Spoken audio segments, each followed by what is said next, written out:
Hi అండి, మీరందరూ బాగున్నారా? నేనైతే బాగున్నాను. ఈరోజు క్యాబేజీ పకోడీ తయారు చేసుకునే విధానం ఇప్పుడు వీడియోలో చూపిస్తాను. వీడియో చూద్దాం రండి. ఇప్పుడు కట్ చేసి ఈరోజు క్యాబేజీ పకోడీ తయారు చేస్తాను. ఒక పెద్ద క్యాబేజీ పువ్వు తీసుకొని కట్ చేసుకొని ఇలాగా బాగా తురిమేసి నీట్గా వాష్ చేసుకొని తీసుకున్నాను. ఇప్పుడు ఇందులోకి 1 కప్పు బియ్యం పిండి,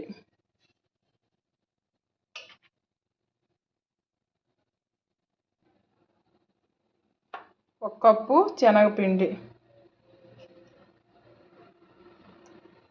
1 కప్పు కార్న్ ఫ్లోర్,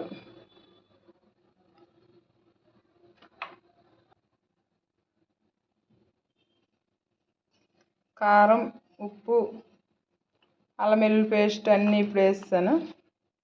ఇప్పుడు బాగా కలుపుకుందాం.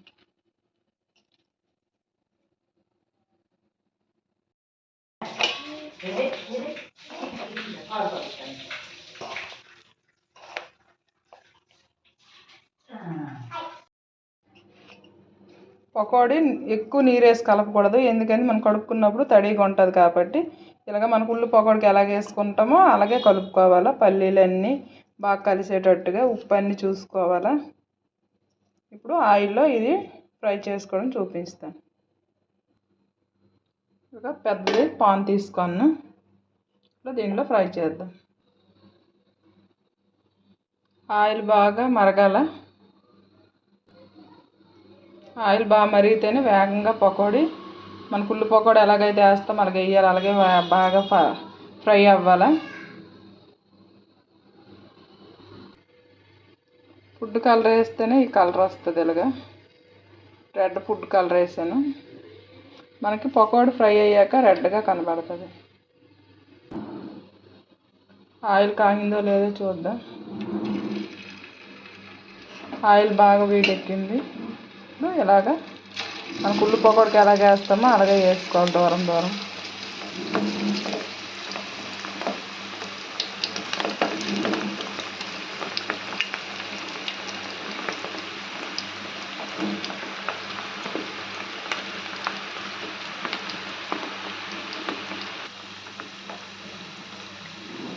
ఇలాగ లోతుగున్న పాన్ తీసుకోవాలా, లేదంటే మనం అది మరుగుతునేటప్పుడు పొంగిపోయి ఆయిల్ అంతా బయటకు వచ్చేస్తుంది.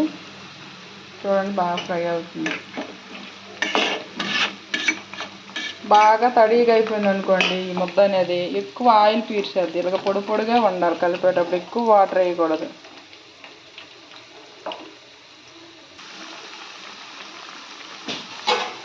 చాలా స్లోగా వేగాలండి. ఇది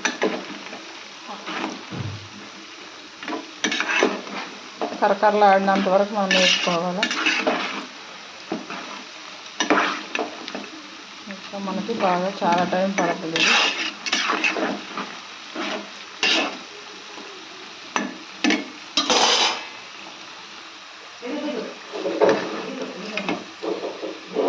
బాగా ఫ్రై అయింది. ఇంకా వేరే ప్లేట్లో తీసుకోండి.